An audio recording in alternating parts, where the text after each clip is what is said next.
ఉత్తరాయణ పుణ్యకాలంలో మొదటిగా వచ్చే మాఘ శుద్ధ సప్తమినే రథసప్తమిగా వ్యవహరిస్తారు. సూర్య భగవానుడి జన్మదినమైన ఈ తిథి నాడు రథసప్తమి పర్వదినాన్ని జరుపుకుంటాం.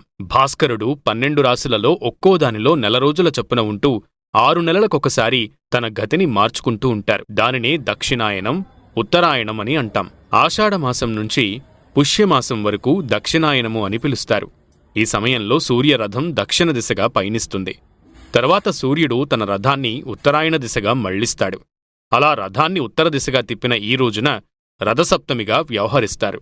ఈ రోజు చాలా విశిష్టమైనదిగా మన పురాణాలు చెబుతున్నాయి. ప్రత్యక్ష దైవమైన సూర్య భగవానుడు ఆరోగ్య ప్రదాయుడు. అందుకే మన పెద్దలు ఆరోగ్యం భాస్కరాదిత్యేత్ అని అంటారు. నిత్యం భాస్కరుడిని ఆరాధిస్తే రోగపీడలన్నీ కూడా తొలగిపోయి మంచి ఆరోగ్యం సిద్ధిస్తుంది.